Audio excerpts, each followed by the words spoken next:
1201 മീനമാസത്തെ ജ്യോതിഷ ഫലങ്ങളാണ് ഞാൻ പ്രവചിക്കുന്നത്. ധനുക്കൂറിൽ ജനിച്ച ആൾക്കാരുടെ ഫലങ്ങളാണ്. മൂലം നക്ഷത്രം, പൂരാട നക്ഷത്രം, ഉത്രാട നക്ഷത്രത്തിൻ്റെ ആദ്യത്തെ കാൽഭാഗവും ചേർന്നതാണ് ധനുക്കൂർ എന്ന് പറയുന്നത്.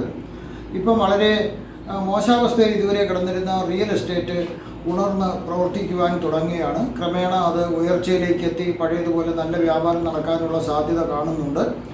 അതുപോലെ തന്നെ പ്രൈവറ്റ് ഫൈനാൻസിയേഴ്സ് ഒക്കെ എല്ലാം നല്ല രീതിയിൽ ഉണർന്ന് പ്രവർത്തിക്കേണ്ട ഒരു സാധ്യതയാണ് കാണുന്നത്. ഔഷധ നിർമ്മാണ കമ്പനികൾക്കും വിതരണ കമ്പനികൾക്കും അതും വളരെ ലാഭം ലഭിക്കുന്ന ഒരു മാസമാണ്. ഇരുമ്പുരുക്ക്, സിമൻറ്റ് മുതലായ വ്യവസായ വ്യാപാരികൾക്കും നല്ല ലാഭം കിട്ടുന്ന ഒരു സമയമാണ്. അതുപോലെ സ്വർണം, വെള്ളി മുതലായ ലോഹങ്ങൾ ആഭരണങ്ങളാക്കി വിൽക്കുന്നവർക്കും അതിൻ്റെ വ്യാപാരികൾക്കെല്ലാം നല്ല രീതിയിലുള്ള നിർമ്മാതാക്കൾക്കും എല്ലാവർക്കും നല്ല രീതിയിലുള്ള ലാഭം കിട്ടുന്ന ഒരു സമയമാണ്. ഈ 12 രാശിയിലുള്ളവർക്കും നല്ല രീതിയിൽ ലാഭം കിട്ടാം. ഈ പറഞ്ഞ തൊഴിലുകൾ ചെയ്തുകൊണ്ടിരിക്കുന്നവർക്ക് ഒരു പ്രശ്നവുമില്ലാണ്ട് ഈ തൊഴിലുകൾ തുടർന്ന് പോകാൻ സാധിക്കും. അതേസമയം ഈ തൊഴിലിലേക്ക് ഈ മുകളിൽ പറഞ്ഞ എല്ലാ തൊഴിലിലേക്ക് പുതിയതായിട്ട് വരുന്ന ആൾക്കാർക്ക് കുറച്ച് ബുദ്ധിമുട്ടുകളൊക്കെ ഉണ്ടാകാനുള്ള സാധ്യത കാണുന്നുണ്ട്. നിലവിൽ ഈ ബിസിനസ് നടത്തുന്നവർക്ക് പുതിയ ബ്രാഞ്ച് തുടങ്ങുന്നതിനും സാധ്യതകൾ കാണുന്നുണ്ട്. അതുപോലെ തന്നെ ഇപ്പോൾ ഇലക്ഷൻ വരെയാണ്. ജാതകത്തിൽ ജനിച്ചപ്പോൾ തന്നെ ഉള്ള യോഗങ്ങളോ താഴെ പറയുന്ന യോഗങ്ങളോ ഗ്രഹസ്ഥാനങ്ങളോ ഭാവാധിപ സ്ഥാനങ്ങളോ ഉണ്ടെങ്കിൽ അവർക്ക് തീർച്ചയായിട്ടും ഇലക്ഷനിൽ നിന്നാൽ ജയിക്കാൻ സാധിക്കും. ആദിയോഗം, നീചഭംഗ രാജയോഗം, പഞ്ചപുരുഷ മഹായോഗം, മഹാപരിവർത്തന യോഗം, ഭരണസാരഥ്യ യോഗം എന്നിവ ഉണ്ടെങ്കിൽ ഇലക്ഷന് നിന്നാൽ ജയിക്കുകയും ഭരണ ചുമതല വഹിക്കുന്ന വകുപ്പ് ലഭിക്കുകയും ചെയ്യാം. ശനീശ്വരൻ തുലാരാശിയിലോ കുംഭൻ രാശിയിലോ മീനരാശിയിലോ ഒക്കെ നിൽക്കുകയാണെങ്കിൽ തീർച്ചയായിട്ടും ഇലക്ഷന് ജയിക്കാൻ സാധിക്കും. അതുപോലെ ഗരുഡൻ, അതുപോലെ ഗുരു ധനുരാശിയിലോ ഗുരുവും ശനീശ്വരനും കൂടി നിന്നാലോ രാഹു 9ാം ഭാവത്തിൽ നിന്നാലോ തിരഞ്ഞെടുപ്പിൽ ജയിക്കുവാൻ സാധിക്കും. സൂര്യൻ 3, 11, ചന്ദ്രൻ 11, രാഹു 9 എന്നീ ഭാവങ്ങളിൽ ഗുണമുള്ള രാശികളിലാണെങ്കിൽ തീർച്ചയായിട്ടും ഇലക്ഷന് ജയിക്കാൻ സാധിക്കും. 1ാം ഭാവാധിപൻ 4ാം ഭാവത്തിലോ 9ാം ഭാവാധിപൻ 4ാം ഭാവത്തിലോ 9ാം ഭാവാധിപൻ 10ാം ഭാവത്തിലോ 11ാം ഭാവാധിപൻ 5ാം ഭാവത്തിലോ നിൽക്കുകയാണെങ്കിൽ അത് ഗുണമുള്ള രാശിയാണെങ്കിൽ തീർച്ചയായിട്ടും അവർക്ക് ഇലക്ഷനിൽ നിന്നാൽ ജയിക്കാൻ സാധിക്കും. പിന്നെ വിശേഷിച്ചും പഞ്ചപുരുഷ മഹായോഗം ഉണ്ടായാൽ സംസ്ഥാനം ഭരിക്കുന്ന മന്ത്രിയായോ കേന്ദ്രം ഭരിക്കുന്ന മന്ത്രിയായോ അവർക്ക് പദവി ലഭിക്കുന്നതിനുള്ള സാധ്യതയും കൂടി കാണുന്നുണ്ട്. ഇനി അതേപോലെ തന്നെ ഓരോ വ്യക്തിയുടെയും ജാതകത്തിൽ ജനിക്കുമ്പോൾ തന്നെ ജാതകത്തിൽ അവർ ഏത് തൊഴിൽ വിദ്യാഭ്യാസം നേടണമെന്നും ഏത് തൊഴിൽ ചെയ്താൽ അവർ വിജയിക്കുമെന്നും ഏത് കൈത്തൊഴിൽ ചെയ്താൽ വിജയിക്കുമെന്നെല്ലാം വിശദമായി അവരുടെ ജാതകത്തിൽ പറഞ്ഞിട്ടുണ്ട്. ജാതകങ്ങൾ പരിശോധിച്ചാൽ അത് മനസ്സിലാക്കാവുന്നതേ ഉള്ളൂ. ഇപ്പം 10ാം ക്ലാസ് പാസ്സായി ഇപ്പോൾ പരീക്ഷ എഴുതി ഇരിക്കുന്ന വിദ്യാർത്ഥികൾ രക്ഷകർത്താക്കൾക്ക് വേണ്ടിയാണ്. ഇത് ഇവരുടെ ഒരു ജ്യോതിഷപരമായിട്ട് പാണ്ഡിത്യമുള്ള ഒരു ജ്യോതിഷനെ നിങ്ങൾ സമീപിച്ചു കഴിഞ്ഞാൽ അദ്ദേഹം നിങ്ങളുടെ കുട്ടിയുടെ ഭാവി നോക്കി അവന് ഏതാണോ വിദ്യാഭ്യാസം ചെയ്യേണ്ട ആ രീതി, ഏത് ബ്രാഞ്ചിലാണോ ചെയ്യേണ്ടത്, അതുപോലെ തന്നെ ഏത് രീതിയിലുള്ള തൊഴിലാണ് അവന് കൂടുതൽ ഗുണമേന്മ കിട്ടുന്നത്, പെട്ടെന്ന് തൊഴിൽ കിട്ടുന്നതിനും അതുമൂലം സമ്പാദിക്കാൻ സാധിക്കുന്നതിനും ഉള്ളതെന്നും അല്ലെങ്കിൽ ഏത് കൈത്തൊഴിലാണോ അവന് ചെയ്യാൻ വേണ്ടി ജാതകത്തിലുള്ളതെന്നും നോക്കി മനസ്സിലാക്കുന്നത് വളരെ നല്ലതായിരിക്കും. കൂടാതെ തന്നെ കുട്ടിയുടെ അവന് ആഗ്രഹം എന്താണോ അതനുസരിച്ചുള്ളതും കൂടി കണക്കിലെടുക്കുകയാണെങ്കിൽ അത് നല്ലതായിരിക്കും. അതേപോലെ ഒരിക്കലും ആരുടെയെങ്കിലും നിർബന്ധത്തിന് വഴങ്ങി ഒരു കോഴ്സും കുട്ടികളെ വിട്ട് എടുക്കരുത്. അത് അവൻ്റെ ഭാവിയെ വളരെയധികം ബാധിക്കുന്നതായിരിക്കും. അടുത്ത സകല കർമ്മങ്ങൾക്കും തടസ്സമുണ്ടായിക്കൊണ്ടിരുന്ന അപ്പോൾ എന്ത് കാര്യത്തിന് ഇറങ്ങി തിരിച്ചാലും ഒന്നും നടക്കാത്തൊരവസ്ഥ ആയിരിക്കും. എല്ലാത്തിനും പല രീതിയിലുള്ള തടസ്സങ്ങൾ വരുന്നതെല്ലാം മാറിക്കിട്ടാനുള്ള സാധ്യത ഈ മാസത്തിൽ കാണുന്നുണ്ട്, മീനമാസത്തിൽ കാണുന്നുണ്ട്. അതുപോലെ മാനഹാനി ഉണ്ടാകാനിരുന്നത് എന്തോ ഭാഗ്യം കൊണ്ട് അവിടുന്ന് രക്ഷപ്പെടുന്നു. അതുപോലെ തന്നെ ഉണ്ടായിക്കൊണ്ടിരുന്ന ധനം ഏത് വഴിയിലാണ് പാഴ്ചെലവുകൾ അല്ലെങ്കിൽ ധനനഷ്ടം ഉണ്ടായിക്കൊള്ളുന്നത് കണ്ടുപിടിച്ച് അത് നിയന്ത്രിക്കാൻ സാധിക്കുന്നു. രോഗങ്ങൾ ഉണ്ടായാലും അത് ഭേദമാകുന്നു. മേലധികാരികളിൽ നിന്നോ സർക്കാരിൽ നിന്നോ ഉള്ള ഉപദ്രവം കുറയുന്നു. അതായത് ഭീഷണി വരുന്ന രീതിയിൽ സമൻസ് അങ്ങനെയൊക്കെയുള്ള നോട്ടീസുകൾ ലഭിക്കുന്നതിനുള്ള ഒരു സാധ്യത ഉണ്ടായിരുന്നത് മാറിക്കിട്ടുന്നു. അതുപോലെ പ്രസംഗിക്കാനുള്ള സാമർഥ്യം ഉള്ള ആൾക്കാർക്ക് ആ പ്രസംഗവേദികളിൽ തിളങ്ങുവാനായിട്ട് സാധിക്കും. അവർ ഇലക്ഷന് നിന്നാൽ ജയിക്കുവാനും സാധിക്കും. പല രീതിയിൽ ധനം വരുവാനുള്ള ഒരു ഭാഗ്യം കൂടി കാണുന്നുണ്ട്. അതുപോലെ ആ ഭാഗ്യം ഉള്ളതിനാൽ അത് ശ്രമിക്കുക, നല്ലതായിരിക്കും. അതുപോലെ ദാമ്പത്തിക സുഖം ലഭിക്കും. ബുദ്ധിശക്തി കൊണ്ട് പലതും നേടാനായിട്ട് സാധിക്കും. പിണങ്ങി താമസിക്കുന്ന ദമ്പതിമാർ തമ്മിൽ ഇണങ്ങി അവർ ഒന്നിക്കുന്നതിനുള്ള സാധ്യത കാണുന്നുണ്ട്. അതുപോലെ എല്ലാവരോടും കലഹവും ദേഷ്യവും ഒക്കെ ഉണ്ടായിരുന്നതെല്ലാം മാറിക്കെട്ടി അതെല്ലാം രമ്യതയിലേക്ക് വരാം. ധനധാന്യ സമൃദ്ധി ഉണ്ടാകാം, കുടുംബത്തിൽ ഐശ്വര്യം ഉണ്ടാകാം, സൗഖ്യം ഉണ്ടാവാം, കുടുംബത്തിൽ സൗഖ്യം ഉണ്ടാവാം. ഏതെങ്കിലും തരത്തിൽ അംഗീകാരങ്ങൾ അതായത് ലഭിക്കാൻ സാധ്യതയുണ്ട്. അതായത് അവാർഡുകൾ അങ്ങനെയൊക്കെ ലഭിക്കുന്നതിനുള്ള ഒരു സാധ്യത കൂടി കാണുന്നുണ്ട്. അതുപോലെ നാൽക്കാലികളെ വളർത്തി അതിനെ വ്യാപാരം ചെയ്യുന്ന ആൾക്കാർക്ക് നല്ല ലാഭം ലഭിക്കുന്നതിനുള്ള ഒരു മാസവും കൂടിയാണ് ഈ മീനമാസം. ആരോഗ്യവും ഒരുവിധം നല്ലതായിരിക്കും. അതുപോലെ ചില ഗ്രഹങ്ങൾ മോശം സ്ഥാനങ്ങളിലായിരുന്നതിന്, മോശം രാശികളിലായിരുന്ന മോശഫലങ്ങൾ ലഭിക്കുന്നതിനുള്ള സാധ്യത കൂടി കണക്കിലെടുക്കണം. അശ്രദ്ധ കാണിച്ചാൽ ധനനഷ്ടം വരാം, അതുകൊണ്ട് അശ്രദ്ധ കാണിക്കരുത്. ആത്മീയ കാര്യങ്ങളിൽ വളരെ ശ്രദ്ധിക്കുക. ഈ മാസം നിങ്ങൾക്ക് ദൈവിക അനുഗ്രഹങ്ങൾ വളരെ കൂടുതലുള്ളൊരു മാസമാണ്. അടുത്ത ഇനി ഈ ധനുക്കൂറിൽ വരുന്ന ആൾക്കാരുടെ, ധനരാശിയിൽ ജനിച്ച ആൾക്കാരുടെ വയസ്സിനനുസരിച്ചിട്ട് ഓരോ നക്ഷത്രത്തിൻ്റെയും വയസ്സിനനുസരിച്ചിട്ടുള്ള ഫലങ്ങളാണ് പറയുന്നത്. മൂലം നക്ഷത്രക്കാരുടെയാണ് ആദ്യം പറയുന്നത്. 2.5 വയസ്സ് വരെയുള്ള മൂലം നക്ഷത്രക്കാർക്ക് കുറച്ച് ഒരു മോശം സമയമാണ്. ബാല്യകാലം പല രോഗങ്ങളും കഷ്ടപ്പാടുകളൊക്കെ ഉണ്ടാകാനുള്ളൊരു സാധ്യത കാണുന്നുണ്ട്. അടുത്ത 2.5 വയസ്സ് മുതൽ 20 വയസ്സ് വരെ ഉള്ളവർക്ക് വിദ്യാഭ്യാസങ്ങൾ തടസ്സങ്ങളില്ലാതെ മുന്നോട്ട് പോകുന്നതായിട്ട് കാണുന്നു. തടസ്സങ്ങൾ വരുമെന്ന് തോന്നും ആദ്യമൊക്കെ, എങ്കിലും ഏതെങ്കിലും തരത്തിൽ ആ തടസ്സങ്ങൾ മാറുകയും അവർക്ക് വിദ്യാഭ്യാസം നേടുന്നതിന് ഭാഗ്യം ലഭിക്കുകയും ചെയ്യുന്നു. ചില രോഗങ്ങൾ തടസ്സപ്പെടുത്താം, എങ്കിലും വിദ്യാഭ്യാസം അത് ബാധിക്കാതെ മുന്നോട്ട് പോകുന്നു. 20 വയസ്സ് മുതൽ 26 വയസ്സ് വരെ ഉള്ളവർക്ക് കുറച്ച് ധനനാശം വരുന്നതിനുള്ള സാധ്യതയുണ്ട്. അതുപോലെ ചെലവുകൾ കൂടാം. അതുകൊണ്ട് ധനപരമായ ഒരു അച്ചടക്കം പാലിക്കുന്നത് വളരെ നല്ലതായിരിക്കും. ചെലവുകൾ ചുരുക്കുക, വിനോദം യാത്രകളും മറ്റുമൊക്കെ തൽക്കാലത്തേക്ക് മാറ്റിവെക്കുക. കടം കൊടുക്കുന്നത് നിർത്തുക, തിരിച്ചു കിട്ടാൻ വളരെ ബുദ്ധിമുട്ടായിരിക്കും. അതുപോലെ തന്നെ വലിയ വലിയ പാർട്ടികളിലും വിരുന്ന് സൽക്കാരങ്ങളിലും പങ്കെടുക്കുന്നത് തൽക്കാലം ഒന്ന് കുറച്ചു കഴിഞ്ഞാൽ നിങ്ങൾക്ക് സാമ്പത്തികമായിട്ട് ഒരുപാട് നേട്ടങ്ങൾ ഈ മീനമാസത്തിൽ ഉണ്ടാകാനുള്ള ഒരു സാധ്യതയുണ്ട്. 26 വയസ്സ് മുതൽ 36 വയസ്സ് വരെയുള്ളവർക്ക് കഴിഞ്ഞ കാലങ്ങളിൽ ഉള്ള ഒരു സാമ്പത്തിക അച്ചടക്കം പാലിച്ച് ധാരാളം ധനം അതുവഴി സ്വരൂപിക്കാൻ സാധിച്ചവർക്ക് ഈ മാസം, ഈ കാലയളവിൽ വളരെയധികം ഗുണങ്ങൾ ലഭിക്കുന്ന ഒരു മാസമാണ്. വിചാരിച്ച കാര്യങ്ങളെല്ലാം ഭംഗിയായിട്ട് നടക്കാൻ സാധിക്കും. ഉദ്യോഗസ്ഥർക്കാണെങ്കിൽ പ്രൊമോഷൻ ലഭിക്കും.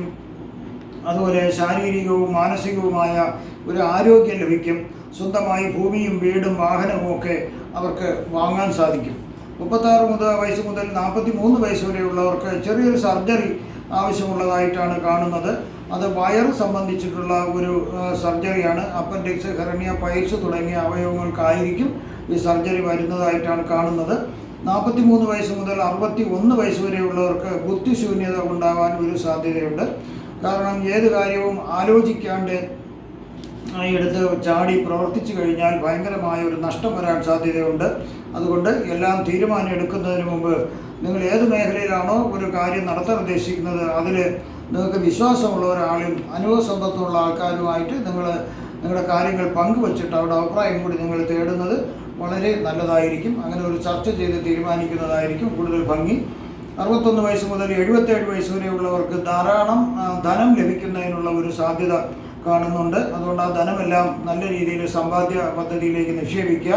മനസ്സമാധാനവും ഐശ്വര്യവും ലഭിക്കും. മക്കളും മരുമക്കളും കൊച്ചുമക്കളുമായി ഒരു നല്ലൊരു ജീവിതം തീർച്ചയായിട്ടും ലഭിക്കുന്നതായിട്ടാണ് കാണുന്നത്.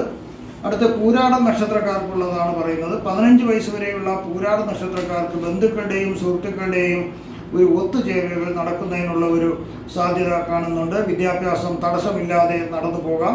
അച്ഛനും അമ്മയും തമ്മിൽ വഴക്കിട്ട് മാറി താമസിക്കുന്നതിന് ഒരു സാധ്യത കാണുന്നുണ്ട്. അതല്ലെങ്കിൽ അച്ഛനും അമ്മയ്ക്കും ആരെങ്കിലും ഒരാൾ വളരെ വിദൂര സ്ഥലത്തേക്ക് ജോലിക്ക് പോകുന്നതായിട്ട് അങ്ങനെ ഒരു വേർപാട് വരുന്നതിനും ഒരു സാധ്യത കാണുന്നുണ്ട്. അല്ലെങ്കിൽ ഒരു പൂർണ്ണമായി അച്ഛനമ്മയും വേർപെട്ട് രണ്ടുപേരും അങ്ങനെ വേർപിരിഞ്ഞു പോകുന്നതിനും ഒരു വിവാഹബന്ധം വേർപെടുത്തുന്നതിനും ഒരു സാധ്യത കാണുന്നുണ്ട്.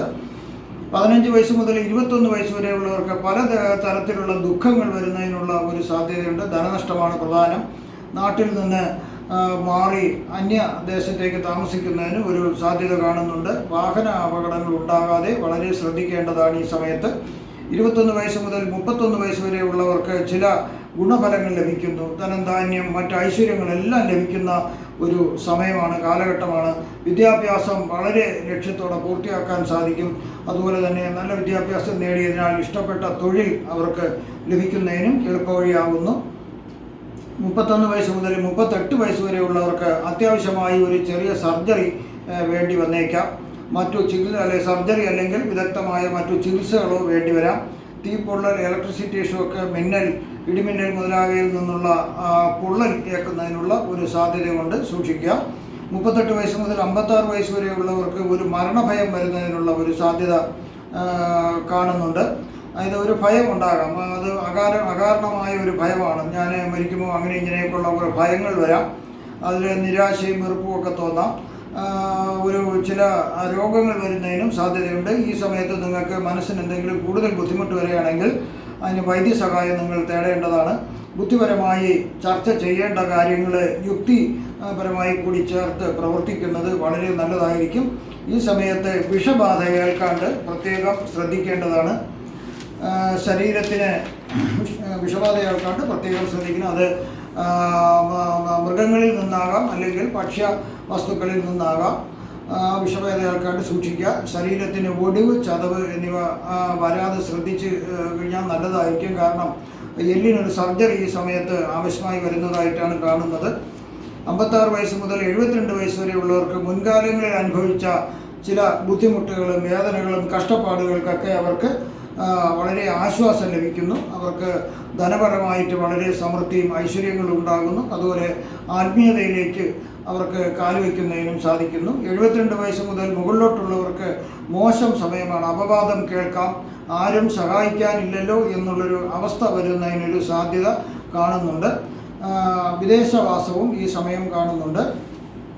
അടുത്ത ഉത്രാട നക്ഷത്രക്കാർക്കുള്ളതാണ് പറയുന്നത്. 10 വയസ്സ് വരെയുള്ള ഉത്രാട നക്ഷത്രക്കാർക്ക് ഒരു പരിധിവരെ എല്ലാം കൊണ്ടും നല്ലൊരു സമയമാണ്. കുടുംബത്തിൽ ധനം അവർക്ക് വരുന്നതിനുള്ളൊരു സാധ്യത കാണുന്നുണ്ട്. നിങ്ങളുടെ അച്ഛനും അമ്മയും, കുട്ടിയുടെ അച്ഛനും അമ്മയുടെ ഒക്കെ പൂർവിക സ്വത്തുക്കൾ അവർക്ക് വിഹിതം വയ്ക്കുകയും അതിലൊരു ഭാഗം നിങ്ങൾക്ക് കിട്ടുന്നതിനും സാധ്യതയുണ്ട്. പണമായിട്ടോ അല്ലെങ്കിൽ വസ്തുക്കളായിട്ടോ കിട്ടുന്നതിനൊരു സാധ്യത വീടായിട്ടും കിട്ടിയേക്കാം. അവിടെ നിങ്ങൾ ഒരു വീട്ടിൽ താമസിക്കുന്നതിന്, പുതിയ വീട്ടിൽ താമസിക്കുന്നതിന് യോഗം കൂടി കാണുന്നുണ്ട്. ഇതിൽ കുട്ടികൾക്ക് ചില ആസ്മ, ശ്വാസമുട്ടൽ പോലുള്ള ചില അസുഖങ്ങൾ വരുന്നതിനും ഒരു സാധ്യതയുണ്ട്. 10 വയസ്സ് മുതൽ 17 വയസ്സ് വരെയുള്ളവർക്ക് ഒരു ചെറിയ സർജറി നടത്തുന്നതിന് ഒരു സാധ്യത കാണുന്നുണ്ട്. എല്ലാ ഉത്രാട നക്ഷത്രക്കാർക്കുള്ള ചില ഉത്രാട നക്ഷത്രക്കാർക്കാണ് ചില രോഗങ്ങൾ വന്നേക്കാം. ചെയ്യാത്ത കാര്യങ്ങൾക്ക് പഴികൾ കേൾക്കേണ്ടതായിട്ട് വരാം. അതുപോലെ കൂട്ടുകെട്ടുന്നത് വളരെ ശ്രദ്ധാപൂർവം നല്ല കൂട്ടുകാരെ തിരഞ്ഞെടുക്കുക. അല്ലെങ്കിൽ കൂട്ടുകെട്ട് മോശമായാൽ പോലീസ് പരാതികളും കോടതി നടപടികളും വരുന്നതിനുള്ള ഒരു സാധ്യത കാണുന്നുണ്ട്. മാനസിക പിരിമുറുക്കം ഉണ്ടാകുന്നതിനും ഒരു സാധ്യത കാണുന്നുണ്ട്. 17 വയസ്സ് മുതൽ 35 വയസ്സ് വരെ ഉള്ളവർക്ക് ഒരു അശ്രദ്ധ കാണിച്ചാൽ ഒരു ധനനാശം വരുന്നതിനുള്ളൊരു സാധ്യത കാണുന്നുണ്ട്. അതുകൊണ്ട് ഒരു സാമ്പത്തിക അച്ചടക്കം പാലിക്കുന്നത് വളരെ നല്ലതായിരിക്കും. പല ആപത്തുകളും ഉണ്ടാകാം. മാനസിക സംഘർഷം വരുന്നതിനൊരു സാധ്യത കാണുന്നുണ്ട്. അതുപോലെ തന്നെ മയക്കുമരുന്നിനും മദ്യത്തിനൊന്നും നിങ്ങൾ അടിമയാകാണ്ട് ഇരിക്കുക. 35 വയസ്സ് മുതൽ 51 വയസ്സ് വരെ ഉള്ളവർ മുൻകാലയളവിൽ അച്ചടക്ക നടപടി, സാമ്പത്തിക അച്ചടക്കം പാലിച്ച് ധനം സമ്പാദിച്ചു വെച്ച ആൾക്കാർക്ക് ഈ കാലഘട്ടങ്ങളിൽ വളരെയധികം ഗുണം കിട്ടുന്ന ഒരു സമയമാണ്. അവർക്ക് യാതൊരു അല്ലലും കഷ്ടപ്പാടുകളില്ലാതെ നല്ലൊരു ജീവിതം അവർക്ക് കൊണ്ടുപോകാൻ സാധിക്കും. അതുപോലെ തന്നെ ആലോചിച്ച് ഓരോ കാര്യങ്ങൾ തീരുമാനിക്കുന്നതിനുള്ള ഒരു കഴിവും ലഭിക്കുന്നു. ബുദ്ധിശക്തിയൊക്കെ നേരെയാകുന്നു. 51 വയസ്സ് മുതൽ 70 വയസ്സ് വരെ ഉള്ളവർക്ക് സൂക്ഷിച്ചില്ലെങ്കിൽ നിങ്ങളുടെ വളർച്ചയിൽ അസൂയാലുക്കളായുള്ള ആൾക്കാർ, അത് ബന്ധുക്കളാകാം, സ്വന്തക്കാർ, അല്ലെങ്കിൽ മറ്റുള്ള ശത്രുക്കളാകാം, അവർ നിങ്ങൾക്ക് ഒരു മാനഹാനി വരുന്ന രീതിയിൽ നിങ്ങൾ ചെയ്യാത്ത കാര്യങ്ങൾക്ക് അപവാദങ്ങൾ പറഞ്ഞു വരുത്തി അതുമൂലം ചില സമ്മർദ്ദത്തിന് വഴങ്ങി പോലീസ് പരാതികളും കോടതി കേസുകളൊക്കെ എടുക്കേണ്ടതായിട്ടൊരു സാഹചര്യം നിങ്ങളുടെ എതിരെ വരാം. അത് വളരെയധികം ശ്രദ്ധിക്കുക. അങ്ങനെയുള്ളൊരു കാര്യങ്ങളിൽ നിങ്ങൾ ഇടപെടാണ്ടിരിക്കുക. ചതിവ് മനസ്സിലാക്കുക മുൻകൂട്ടി. അതുപോലെ തന്നെ ദമ്പതിമാരിൽ ആരെങ്കിലും ഒരാൾ പിരിഞ്ഞു പോകുന്നതിനോ വേർപെടുന്നതിനോ ഒരു സാധ്യത കാണുന്നുണ്ട്. നിങ്ങൾ വളരെയധികം ആശിച്ച് നിങ്ങൾക്ക് പല സംരംഭങ്ങളും തുടങ്ങാനിരുന്ന പല സംരംഭങ്ങളും നിങ്ങൾക്ക് ഈ സമയം പല രീതിയിൽ തടസ്സങ്ങൾ വരുന്നതിനായിട്ടുള്ളൊരു സാധ്യത ഉണ്ടാകാം. അതുകൊണ്ട് സ്വദേശങ്ങളും വിദേശങ്ങളും സ്വദേശ രാജ്യം വിട്ട് വിദേശ രാജ്യത്തേക്ക് നിങ്ങൾ ചേക്കേറുന്നതിനും ഒരു സാധ്യത കാണുന്നുണ്ട്. 70 വയസ്സിന് മുകളിലോട്ടുള്ളവർക്ക് ആഗ്രഹിക്കുന്ന കാര്യങ്ങൾ മിക്കവാറും എല്ലാം നടന്നു കിട്ടും. രോഗങ്ങൾ മൂലം ചില പീഡ ഉണ്ടാകാം. എന്നിരുന്നാൽ തന്നെയും ആരോഗ്യത്തിനും ധനധാന്യത്തിനും യാതൊരു ബുദ്ധിമുട്ടും നിങ്ങൾക്ക് വരുന്നില്ല. വിഷബാധ ഏൽക്കാണ്ട് നിങ്ങൾ ശ്രദ്ധിക്കേണ്ടതാണ്. ഇവിടെ പ്രവചിച്ചത് സാമാന്യ ഫലങ്ങൾ മാത്രമാണ്. കൃത്യമായ ജ്യോതിഷ പ്രവചനങ്ങൾക്ക് ജാതക പരിശോധന കൂടി അത്യാവശ്യമായി വരുന്നു. നിങ്ങൾക്കുള്ള പൂജാപരമായോ വാസ്തുപരമായോ മുഹൂർത്തപരമായോ ഉള്ള ജ്യോതിഷപരമായോ ഉള്ള കാര്യങ്ങൾക്ക് എൻ്റെ ഫോണിലോ വാട്സപ്പിലോ ബന്ധപ്പെടുക. നിങ്ങൾക്ക് ഈ വരുന്ന മീനമാസത്തിൽ സർവ്വവിധ സുഖ സമ്പൽ സമൃദ്ധി ദീർഘായുസ് ആയുസ് ആരോഗ്യ സൗഭാഗ്യങ്ങൾ ഭഗവാൻ നൽകുമാറാകട്ടെ എന്ന് ഞാൻ പ്രാർത്ഥിക്കുന്നു. നന്ദി, നമസ്കാരം.